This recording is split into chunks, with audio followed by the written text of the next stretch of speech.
네, 이번 강의는 스케치업의 교육적 활용에 대해서 설명을 드리도록 하겠습니다. 제가 교육 쪽의 전문가는 아니지만 실제 스케치업을 어떻게 교육과정에 적용을 시키고 그 다음에 학생들한테 좀 효율적으로 가르쳐주고 거기에 대한 성과를 이끌어낼 수 있는지에 대해서 많이 고민을 했었거든요. 그리고 실제로 저 자체가 고등학교 선생님이나 중학교 선생님이나 아니면 대학에 있는 교수님들하고 교류가 많이 있어요. 그래서 이제 서로 이렇게 생각을 하면서 했던 그런 결과물들하고 실제로 이제 논문 형태로 나와 있는 그런 텍스트를 많이 리퍼런스로 삼아서 스케치업을 이렇게 활용하면 좋겠다라는 그런 생각을 많이 갖게 됐어요. 지금 강좌는 제가 이제 괜찮다라고 생각하는 논문을 몇 개 선정을 해서 선생님들한테 설명을 드리고요. 이거를 실제 스케치업으로 어떻게 학생들한테 가르치고 피드백을 받을 수 있는지에 대한 부분에 대해서 제가 자세히 좀 설명을 드리도록 하겠습니다. 지금까지 강의가 사용자 참여 설계에서 활용할 수 있는 공간 표현하고요. 그 다음에 스케치업 기능을 이용해서 어떻게 교환에 활용할 수 있는지에 대해서 계속 설명을 드리고 있어요.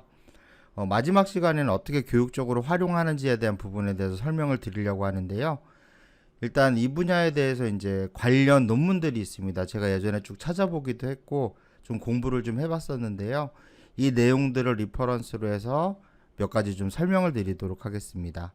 일단 첫 번째는 도형 학습 효과에 대해서 설명을 드릴게요. 자, 지금 화면 보시면 한국컴퓨터정보학회 논문지에 수록됐던 3D 그래픽 소프트웨어를 활용한 도형 학습 효과라는 논문입니다.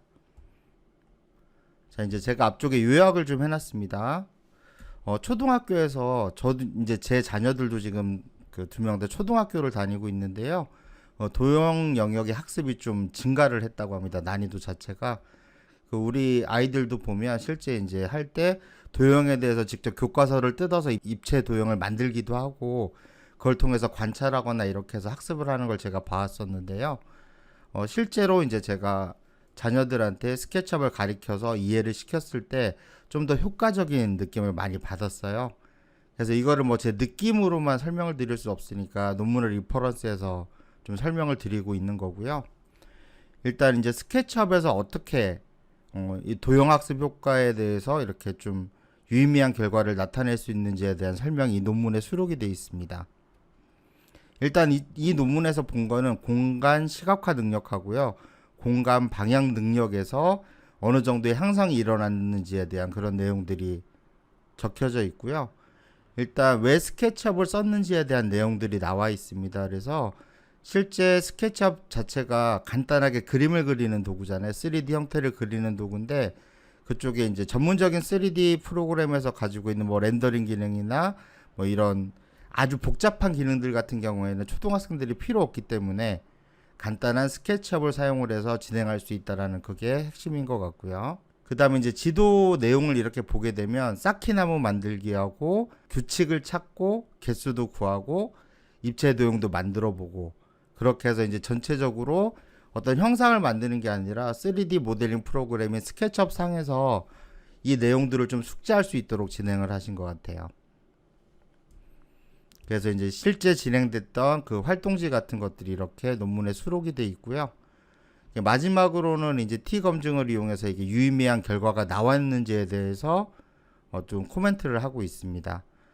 그래서 여기 보시면 지금 초등학교 학생들이 도형학습에서 이제 범할 수 있는 두 가지 오류를 여기서 얘기를 하는데요. 실제 이제 도형 부분에서 면의 개수를 세는 부분하고 그 다음에 그 도형들을 여러 개 쌓아놨을 때 보이지 않는 부분들이 생기잖아요. 그 부분을 유추해서 세는 부분, 여기서 이제 오류가 많이 나타나는데 스케치업을 이용했더니 그 부분이 향상이 됐다라는 게 주된 내용입니다. 그래서 실제 이 논문의 내용에 따라서 뭔가 교환을 만드시고 교육을 하시려면 어떻게 입체 도형을 스케치업에서 만들 수 있는지 그 부분을 아셔야 되잖아요. 이전 차시들에서 이제 보시면 뭐 벽을 만들거나 뭐 어떤 형태를 만드는 부분들은 쭉 보여드렸었는데 입체 도형으로 한정을 하면 좀 더 알려드릴 게 있을 것 같아요. 그래서 그 부분에 대해서 스케치업으로 설명을 드리도록 하겠습니다. 자, 일단 뭐 정육면체나 육면체 같은 경우에는 이미 배우신 사각형 도구 렉탱글 툴을 이용을 해서 면을 그리시고 그 다음에 푸시풀 도구로 돌출만 시켜주시면 아주 쉽게 만들 수가 있습니다. 원기둥도 마찬가지로 서클 툴을 이용해서 원을 그리고 푸시풀 도구로 돌출을 시키시면 쉽게 원기둥이 만들어져요. 그리고 원기둥이 아니라 다각형으로 생긴 기둥들도 있잖아요. 그런 것들도 이미 배우셨던 폴리곤 도구를 이용을 해서 다각형을 그리시고 똑같이 푸시풀 도구로 돌출을 시키시면 아주 쉽게 만드실 수 있어요. 근데 이 상태에서 뭐 삼각뿔이나 아니면 그 원기둥이 이제 위쪽이 좀 좁고 아래쪽이 넓은 형태라든지 이런 걸 만들려면 좀 어렵잖아요. 그 부분에 대해서 좀 설명을 드릴게요. 그리고 초등학교 입체도형에 보면 회전체에 대한 내용들이 있어요. 그래서 회전체는 어떻게 만드는지도 좀 설명을 드리도록 하겠습니다. 자, 일단 삼각뿔을 한번 먼저 그려볼게요. 자, 일단 폴리곤을 선택하시고 지금 기본값 자체가 육각형으로 되어 있는데요. 일단 먼저 그리겠습니다. 이렇게 그리시고 이전에 설명드렸던 것처럼 컨트롤 키를 누른 상태에서 빼기를 누르시면 이렇게 삼각형을 만드실 수 있어요. 자, 이 상태에서 푸시풀을 하시면 삼각 기둥이 만들어질 거고요. 자, 삼각뿔을 만들려면 좀 더 형태가 달라져야 됩니다. 삼각뿔이나 뭐 다각형 형태로 되어 있는 뿔을 만드실 때는 특히 원뿔도 그렇습니다. 다 회전체를 이용을 해야 되거든요. 자, 뷰를 이렇게 인면 형태로 잡아주시고요. 자, 사각형 도구로 면을 하나 인면에 그립니다. 자, 그 다음에 라인 도구를 이용해서 대각선을 끊어 주시고요. 지우개 도구로 선 두 개를 지워 줍니다. 그럼 삼각형이 만들어졌죠? 자, 이 상태에서 스케일 도구 이용해서 비례도 조절을 해 주시고요.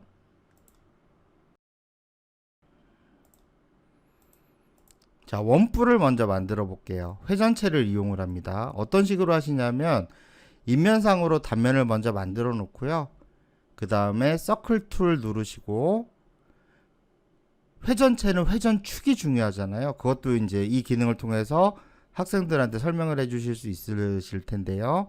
이쪽 아래쪽 엔드포인트에 잠깐 마우스를 갖다 대세요. 그 다음에 쭉 내려가시면 이 선과 Z축으로 동일한 좌표에서 원을 그리실 수 있어요. 자, 클릭해서 크기는 상관없습니다. 형태만 중요해요. 자, 이게 단면이고요. 이게 회전할 경로입니다. 자, 이 상태에서 이제 회전체를 만드실 수 있는데요. 회전체를 만드는 방법은 일단 경로가 되는 원을 선택하시고요. 지금 처음 배우시게 되는 팔로우미라는 아이콘이 있습니다. 편집 도구에. 자, 팔로우미를 누르시고 단면을 클릭해 주시면 네, 이렇게 원뿔이 만들어졌어요. 자, 뒤로 가기에서 예를 들어 회전축이 달라진다면 이런 식으로 만들어집니다. 자, 이렇게 이동 도구로 회전축을 좀 떨어뜨렸어요. 떨어뜨린 상태에서 하면 원 선택하고 팔로우미 누르고 단면 클릭 이런 식으로 만들어지게 되죠. 그래서 회전체의 개념하고 회전축의 개념도 같이 설명을 해 주실 수 있을 것 같아요. 자, 이걸 응용하면 다양한 형태들을 만들 수 있습니다. 자, 예를 들어 이게 아래쪽에 삼각형 형태로 뿔을 만든다고 했을 때는 렉탱글 툴을 누르시고요. 똑같이 이쪽에다 마우스 잠깐 갖다 대신 다음에 그리시는데 중요한 거는 사각형의 중심점을 기준으로 그리셔야 돼요. 그래서 이 상태에서 컨트롤 키를 한번 눌렀다 띄시면 사각형을 중심점에서부터 만들 수 있는 옵션이 실행이 되게 됩니다. 자, 클릭해서 사각형을 만들 건데 정사각형으로 그리고 싶어요. 그러면 V12 창에 뭐 예를 들어 4000 이렇게 입력을 하셔도 되겠지만 자, 잘 보세요. 이렇게 뷰를 움직이다가 정사각형이 되는 시점에 마우스를 갖다 대면 스퀘어라는 툴팁이 떠요. 이게 정사각형이라는 뜻입니다. 이 툴팁이 떠 있는 상태에서 클릭해 주시면 무조건 가로 세로가 똑같아져요. 자, 클릭해 주시고요. 똑같이 선택 도구로 경로 선택, 팔로우미, 단면 클릭 이런 식으로 만드실 수 있습니다. 그럼 쉽게 피라미드 형태 입체도형도 만드실 수가 있겠죠.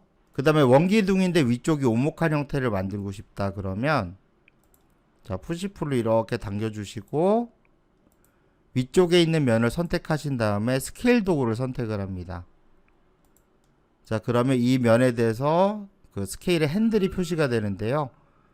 대각선 부분에 클릭을 해주시고 컨트롤 키를 누르고 있는 상태에서 마우스를 움직여 주시면 원의 중심에서 크기를 조절을 하실 수가 있어요. 이런 식으로요.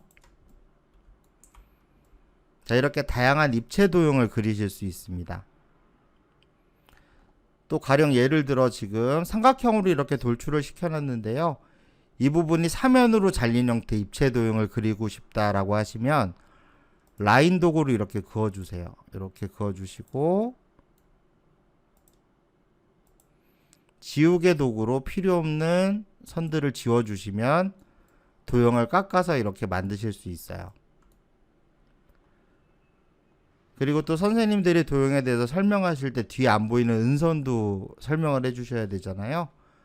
자, 툴바 영역에서 마우스 우측 버튼 누르시고 쭉 내려가시다 보면 스타일 툴바가 있어요.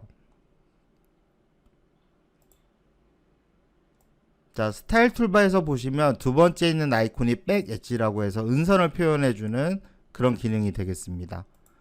자, 클릭하시면 뒷면에 있는 부분도 이렇게 점선 형태로 보여줘요.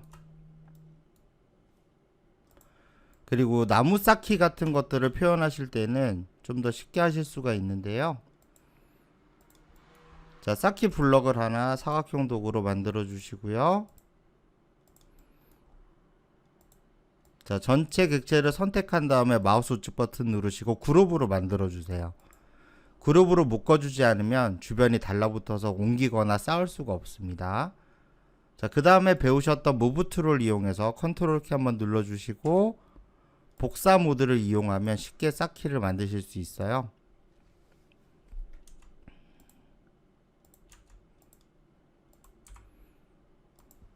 그리고 이쪽도 사이사이에 쌓으시려면 이쪽에 중간점에 스냅을 잡으셔서 이렇게 복사하시면 될 거고요.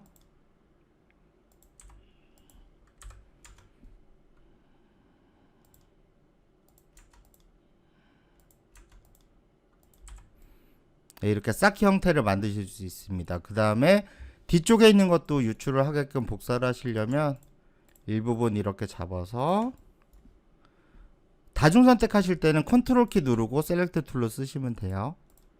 컨트롤 키를 누른 상태에서 셀렉트 하시면 다중 선택이 됩니다. 그 다음에 이동 도구 이용해서 뒤쪽으로 복사하면 자, 숨겨져 있는 부분들도 유추할 수 있게 학생들한테 설명을 해 주실 수 있을 것 같아요. 그 다음에 이제 뭐 이런 쌓기를 했을 때 전체 면의 개수는 몇 개인가 이런 것도 이제 필요하잖아요.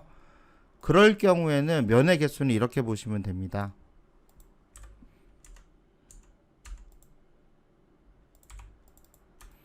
자, 그룹을 더블 클릭해서 편집 상태로 만들었어요. 좀 전에 선택할 때 다중 선택하는 게 컨트롤 키라고 말씀을 드렸죠. 자, 누른 상태에서 직접 면을 클릭해 보면 됩니다. 하나, 둘, 셋. 선택한 부분에 이렇게 망점으로 표시가 되니까 구분하기가 쉽습니다. 자, 이렇게 해서 전체 면을 다 선택했어요. 그 다음 엔티티 인포 창을 보시면 6개의 면이라고 나오죠. 그래서 다중 선택할 때 카운트가 자동으로 됩니다.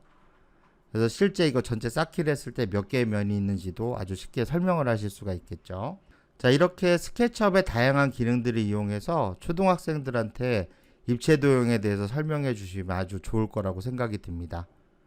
네, 지금까지 도형학습 효과에 대해 설명을 드렸습니다. 지금부터 스케치업을 이용한 조형감각 향상에 대해 알아보도록 하겠습니다. 지금 화면에서 보시고 있는 논문은 한국미술교육학회에서 발행한 미술교육 논총에 실린 논문인데요. 창의적 조형감각 향상을 위한 3D 시뮬레이션 프로그램 활용 사례가 되겠습니다. 기본적으로 조형 같은 경우에는 미적 체험 기회를 확대할 수 있는 그런 커리큘럼으로 가지고 가지만 기본적으로는 2D 스케치에 근거해서 그래픽 디자인을 하게 되잖아요. 이런 부분들을 스케치업을 이용을 해서 좀 더 다양하게 만들어 보고 학생들이 이제 몰입함으로써 그 몰입에 대한 창의성이 발현되는 그런 부분에 대해 좀 고려를 한 그런 논문이 되겠습니다. 지금 요약 페이지가 따로 나오고 있는데요. 네, 학습 동기 유발하고 자기 주도 학습이 가능하게 되었다라는 게 핵심인 것 같습니다. 자, 여기 보시면 이제 원격으로 진행을 했어요. 그래서 학생들이 이제 스케치업을 띄워놓고 다양한 조형 과정을 3D로 표현을 하는 동안 선생님들이 이제 원격으로 접속을 해서 대부분 학교에 이런 시스템이 있더라고요. 원격으로 학생들 화면을 보면서 지도하는 네, 그런 형태로 진행이 된 걸 이제 논문으로 이렇게 쭉 서술을 해주신 거고요. 그리고 이제 왜 스케치업을 이제 사용을 했는지에 대한 설명이 나와 있어요. 이전 논문과도 좀 비슷합니다. 일단 사용하기 쉽다는 거고요. 그 다음에 여기서 또 특징으로 삼는 게 3D 웨어하우스에서 언제든지 그 객체들을 다운로드 받을 수 있고, 그 다음에 익스텐션 웨어하우스 이용해서 또 이제 다양한 기능들을 더 받아서 학생들이 상상하는 그런 형태를 만들기 쉽기 때문에 스케치업을 선택을 했다, 이런 내용이고요. 자, 보시면 이제 아까 도형 학습 쪽에서 설명드렸듯이 면에서 이제 입체를 만들고 그 다음에 회전체 구성하는 부분들도 있고요. 그 다음에 변역, 왜곡, 유추, 상상이라고 되어 있는데, 이거는 이제 학생들이 다양한 형태를 만들고 뭐 스케일 도구나 무브 툴 가지고 객체를 막 당기거나 아니면 변형을 시켜서 형태를 자기가 상상하는 대로 만들어 보는 그런 과정이 되겠습니다. 그 다음에 우측의 채색 과정은 이거는 스케치업에서 매핑으로 구현할 수 있는데요. 이건 잠시 후에 스케치업에서 설명을 좀 드릴 거고요. 그 다음에 인터넷과 연동하기라고 되어 있는 부분은 이전 차시에서 진행했던 스케치업에서 구글어스하고 연동하는 부분 있잖아요. 그 내용입니다. 그래서 실제 스케치업상에서 데이터 만들고 구글어스랑 연동시켜서 구글어스에 구현되어 있는 3차원 환경에서 자기가 만든 그런 형태를 관찰해보는 그런 내용들이 인터넷과 연동하기가 되겠습니다. 네, 실제 이제 진행됐던 그런 사례 이미지들이 보이고 있고요. 자, 이제 여기 보시면 결론이 나와 있는데요. 상당히 상세하게 써 있지만 저도 이제 그 실제 중학생들, 고등학생들, 초등학생들, 대학생까지 좀 교육을 많이 해봤습니다. 그래서 제가 느꼈을 때 이 문구가 다가오는 건 그겁니다. 일단 그 전통적인 방식으로 2D 종이에서 자기가 뭐 스케치를 하거나 뭐 그림을 그린다거나 뭐 채색을 한다든지 이런 경험하고, 실제 3D 소프트웨어에서 자기가 객체를 만들어서 거기에 색도 부여하고 다양한 방식으로 내가 생각한 대로 변형해보고 할 때 가장 큰 차이점은 흥미도입니다. 확실히 3D 소프트웨어를 사용을 하는 게 전통적인 방식보다는 학생들이 더 재밌어 하고요. 일단 재밌으니까 그 상황에 몰입이 돼서 자기가 생각하는 좀 더 창의적인 사고를 이끌어낼 수 있다고 생각을 합니다. 제 경험적으로도 그랬어요. 그래서 학생들한테는 좀 더 재밌게 다가가는 부분이 필요하고, 이전 세대들보다는 워낙 컴퓨터에 친숙하다 보니까 스케치업을 다루고 뭔가 형태를 만들어내는데 거리낌이 없어요. 그래서 이런 부분들도 조형에 사용되면 좋다라는 그런 내용이 되겠습니다. 자, 좀 전에 보셨던 논문에 있었죠. 채색 과정. 그걸 좀 설명을 드릴게요. 이전 차시들에서 매핑에 대한 내용은 거의 설명을 안 드렸었거든요. 자, 스케치업에서 어떤 형태를 만들게 됐을 때 이 형태들의 질감을 부여할 수 있습니다. 그건 어떻게 하시냐면, 기본 도구에서 보시면 여기 선택 도구 바로 아래쪽에 페인트 버켓 툴이라는 게 있습니다. 자, 이 페인트 통 도구를 클릭하게 되면 우측에 있는 트레이의 머티리얼 대화 상자가 활성화가 됩니다. 자, 드롭다운 버튼을 눌러보시면 여러 개의 카테고리가 있고요. 여기 컬러 있습니다. 색상을 눌러보시면 스케치업에서 미리 설정해 놓은 색들이 이렇게 표시가 돼 있어요. 자, 그래서 내가 원하는 색을 선택하고 이 상태에서 면에다가 클릭을 해주시면 바로 채색이 가능합니다. 이런 식으로 클릭을 해주시면 되고요. 만약에 질감을 부여하고 싶다 그러면 머티리얼 대화 상자 카테고리에서 예를 들어 뭐 돌재질 같은 것도 있습니다. 이렇게 클릭해서 색깔과 똑같이 입혀만 주시면 이런 식으로 질감까지 부여를 하실 수가 있어요. 이런 부분들을 스케치업에서 채색한다라고 할 수가 있는 거죠. 그리고 이 페인트 통 도구도 여러 가지 옵션이 있긴 한데요. 한 가지만 좀 알려드리면 이렇게 지금 쭉 채색을 해놨는데 내가 한 가지 색상으로 다 바꾸고 싶다 이런 경우도 있잖아요. 그런 경우에는 그냥 간단하게 선택 툴로 전체를 선택하시고요. 내가 원하는 질감이나 색상을 선택하시고 클릭해 주시면 한 번에 바뀝니다. 예를 들어 측면에 있는 면만 바꾸고 싶으시면 컨트롤 키를 누른 상태에서 면을 다중 선택하시고요. 자, 이 상태에서 클릭을 해주시면 내가 선택한 면에만 색상이나 질감을 부여하실 수가 있습니다. 자, 이렇게 채색하는 부분을 설명을 드렸는데요. 이 채색 기능과 더불어서 이전 차시에서 설명드렸던 3D 웨어하우스에서 침대나 뭐 의자나 식탁 같은 거 불러와서 배치하는 것들도 있었잖아요. 그래서 다양한 오브젝트를 이제 직접 다운로드 받아서 배치하는 부분들하고요. 그 다음에 구글 어스 이용해서 3D 환경에서 내가 만든 형태를 그 환경에 직접 놓고 관찰을 한다든지, 네, 이런 부분들을 잘 활용해서 학생들이 조형 감각을 향상시킬 수 있는 그런 교환으로 사용하시면 좋을 것 같습니다. 지금부터 공간 능력과 공간 기하적 사고에서의 활용에 대해 알아보도록 하겠습니다. 네, 지금 보시는 논문은 수학교육 제52권에 실려있는 논문이고요. 일단 요약을 한번 보도록 하겠습니다. 네, 첫 번째 알아봤던 도형 학습 효과와 일맥상통한 내용들입니다. 그래서 우리나라 수학에서 이제 교육과정을 진행을 할 때 평면기하 쪽에 중점을 두고 있는데, 입체도형 단원 자체에서 실제 교육을 진행하더라도 공간 능력에 대한 능력은 그렇게 향상이 되지 않는다라고 이제 이쪽에서 얘기를 하고 있고요.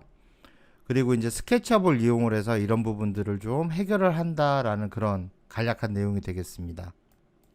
그리고 이 논문은 중학교 1학년 입체도형 부피 측정 단원을 중심으로 서술이 되어 있습니다.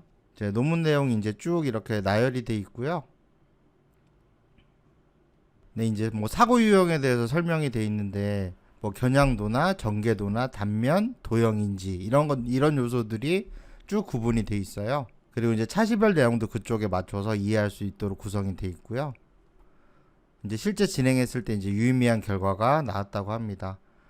그리고 여기 보시면 이제 학생들의 답안이라고 돼 있죠. 그래서 이 형상을 보고 이 도형들을 보고 예를 들어 이제 여기 우측에 있는 거 보시면 이 형태에서 뭐 1cm 형태로 돼 있는 그 정사각형이 몇 개가 필요한지 뭐 이런 부분이 되겠고요.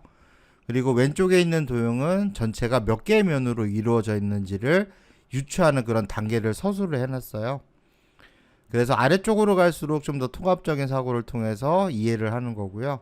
위쪽으로 갈수록 단편적인 내용만 보고 이제 대답을 하는 그런 학생들의 답안이 되겠습니다. 자, 그러면 이쪽에 있는 도형하고요, 우측에 있는 도형들 스케치업에서 한번 만들어 보면서 실제 어떻게 활용할 수 있는지 알아보도록 하겠습니다. 네, 조금 전에 보셨던 화면에 우측에 있던 도형 있죠. T자 형태로 생겨져 있는. 자, 일단 블럭을 하나 만들어 볼게요. 1cm였으니까 미리 단위로 이제 그려지니까요. 10, 쉼표 10, 엔터해서 사각형을 하나 그립니다. 이 사람을 지우겠습니다. 그 다음에 높이도 10을 입력해서 이렇게 그려주고요. 네, 그 다음에 그룹을 생성을 합니다. 자, 조금 전에 보셨던 도형대로 되려면 이쪽으로 복사가 돼야 되고요. 이쪽이 이제 3cm였거든요. 그 다음에 가운데 이렇게 또 형태가 쭉 나타나 있는 상태로 되고요. 그 다음에 이쪽이 전체가 복사가 돼서 네, 이렇게 하면 됩니다. 자, 그리고 아래쪽에 있는 부분이 다시 카피가 돼서 네, 이런 식으로 만들어지고요. 위에 있는 이 도형들이 아래쪽도 복사가 돼야 됩니다. 네, 이 형태입니다. 자, 이 도형 형태가 다 하나로 되어 있는 상태에서 이 정육면체가 몇 개가 필요한지에 대한 부분이거든요. 이렇게 다 그리고 나면 네, 엔티티 인포 창에 개수가 나타나죠. 이제 총 17개라고 되어 있네요. 그렇죠? 그리고 이제 이 상태를 학생들한테 이미 나눠져 있는 상태로 보여주면 교육 효과가 없잖아요. 이런 식으로 만드신 다음에 이동 도구로 복사를 해서 전체를 하나의 도형으로 쉽게 만드실 수 있어요. 자, 이전 차시들에서 배우셨던 솔리드 툴입니다. 자, 솔리드 툴에서 유니온을 클릭하시고요. 자, 이렇게 쭉 눌러주시면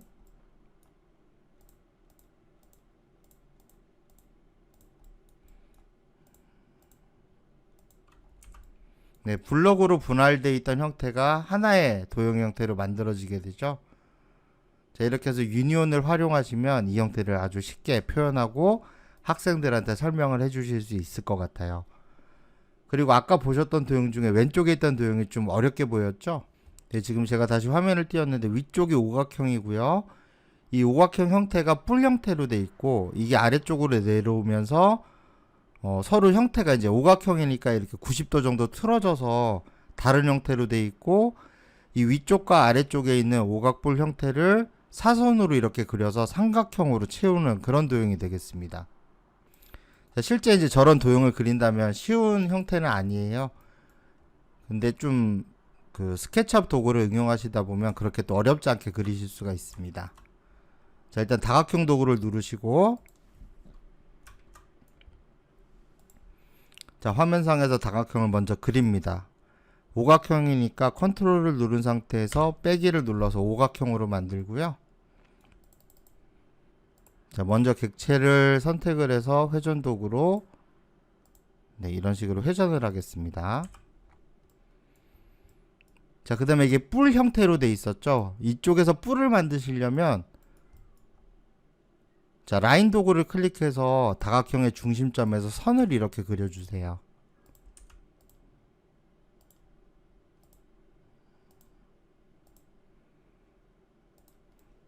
자, 그 다음에 이동 도구를 이용해서 이 점을 잡습니다. 클릭. 자, 이 상태에서 Z축으로 갈 수 있게 방향을 잡아주시면 뿔 형태가 만들어져요. 이게 오토폴드라는 접기 기능입니다. 자, 이게 조금만 이렇게 흐트러져도 평면상에 그려지니까요. 아예 키보드에서 위쪽 화살표를 눌러서 Z축으로 고정을 하세요. 네, 이렇게 하나 만들었습니다. 자, 그 다음에 아래쪽에도 대칭인 상태로 만들어져 있어서요. 전체를 선택하고 이동 도구로 복사합니다. 아래쪽으로 이렇게. 자, 복사를 하신 다음에 대칭이 돼야 되니까요. 스케일 도구를 누르시고 가운데 있는 조절점을 클릭하셔서 반대쪽으로 스케일이 마이너스 1이 되도록 하면 대칭이 됩니다. 지금 우측 하단에 보시면 블루 스케일, 블루가 Z축이라 그랬죠. 이게 비례로 써져 있어요. 그래서 여기서 마이너스 1 엔터 누르시면 대칭이 되고요. 약간 더 위로 올려야 되겠습니다. 자, 그 다음에 이 형태가 90도 틀어져 있어요. 90도라기보다는 이 점이 이 변의 가운데 오도록 회전이 돼야 되거든요. 그래서 회전 도구를 누르시고 자, 이렇게 갖다 대보시면 면에 달라붙죠. 그래서 내가 원하는 대로 돌리기가 어렵습니다. 이런 경우에 키보드에서 위쪽 화살표를 누르셔서 회전하는 이 회전자를 Z축으로 고정을 합니다. 회전축을. 자, 이 상태에서 끝점을 누르시고요. 자, 여기에 있는 모서리가 이 변의 중간점에 닿도록 회전을 시켜줍니다. 그래서 탑뷰에서 보시면 이런 식으로 보이는 거죠. 같은 형태였다가 회전을 해서 돌린 겁니다. 자, 이제 나머지는 선도구를 이용을 해서 꼭지점을 연결해 주시면 삼각형이 만들어지게 됩니다.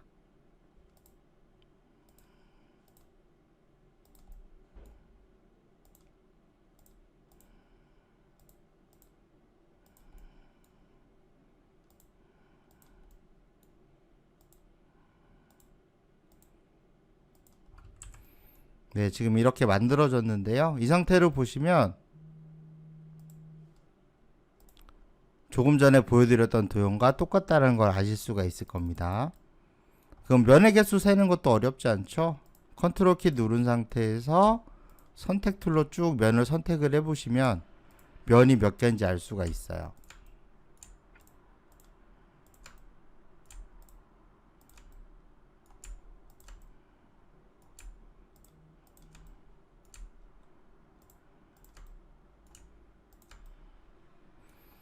네, 다 선택이 된 것 같습니다. 보니까 20개네요. 지금 이 논문에서 얘기하는 거는 정면에서 봤을 때 이 앞쪽에 있는 게 총 5개고 대칭이니까 아래쪽도 5개에서 10개고요. 가운데 있는 부분은 실제로 이 은선 같은 걸 유추해서 직접 세면 10개가 나와요. 그래서 총합이 20개. 이런 식으로 이제 유추하도록 구성이 돼 있거든요. 그래서 이 부분도 설명해 주시면서 스케치업에서 이런 형태로 보여주시면 좀 더 이제 도형 파악하고 생각하는데 도움이 되지 않을까 그렇게 생각을 합니다. 지금까지 배우신 내용들을 학교 공간 혁신 사업의 사용자 참여 설계에 많이 활용을 하셨으면 좋겠고요. 그리고 선생님들이 실제 교육하실 때 스케치업을 이용을 해서 그 학생들한테 설명을 하거나 이해시킬 때 또 많이 활용을 하셨으면 좋겠습니다. 그리고 이건 온라인 콘텐츠이기 때문에 직접적인 피드백은 불가능하지만 가장 큰 장점은 반복 학습이 가능하다는 거잖아요. 선생님들이 이 콘텐츠들을 계속 반복해서 보시고 많이 숙지를 하셔서 좀 더 이제 능숙하게 사용하시고 많은 부분에 있어서 도움을 받으셨으면 좋겠습니다. 감사합니다.